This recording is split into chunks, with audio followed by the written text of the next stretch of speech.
So these are certain topics in refrigeration and cold storage is actually sensible heat factor. Okay, sensible heat factor is this is the third unit. Okay, sensible heat factor is what we are going to discuss in the case of this is actually we have already discussed about psychometrics and all. Okay, what is meant by psychometrics and what are the basic concepts and all we have discussed. Okay, so now we'll be setting. So the sensible heat ratio is the ratio of the sensible heat, that is the heat changing temperature, to the total heat. Okay, in an HVAC system indicating the proportion of heat affecting the air temperature.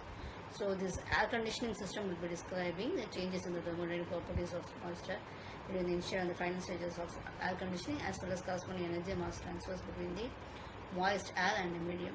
So we can have water, refrigerant, etc. The energy balance and conservation analysis are very much essential for the analysis and calculation of the thermodynamic properties.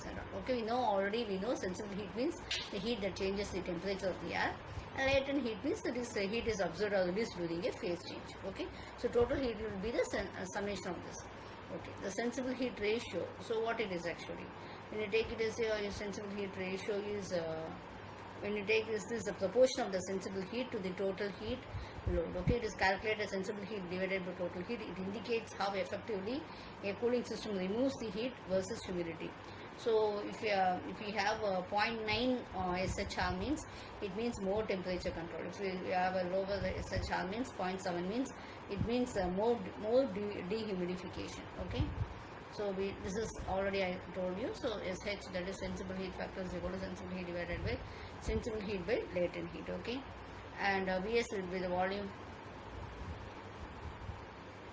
So Vs is rho into C into T2 minus T1 into.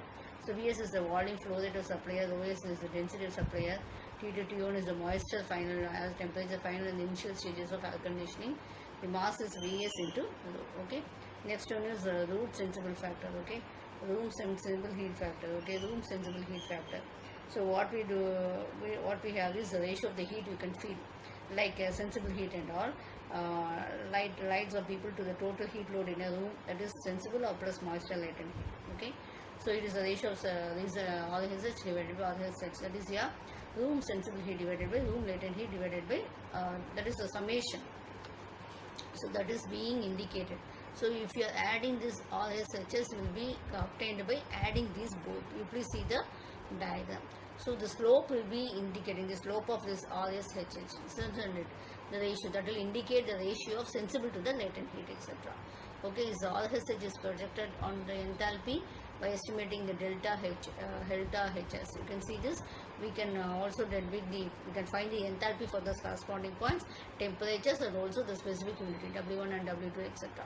Okay, so room total load will be the enthalpy differences between the room design and the supply air conditions, etc. So if we are supplying the adequate air is being supplied, means the room requirements will be satisfied.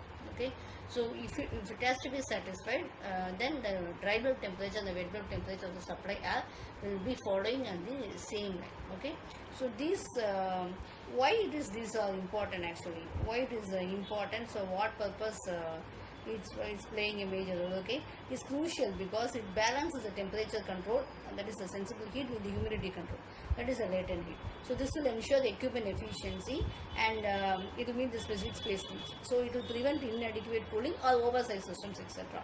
So this is also used for optimizing the energy used for the occupant control and all. Okay, and it will also promote this. This is very important to correctly size this HVAC equipments, etc. Okay, thank you.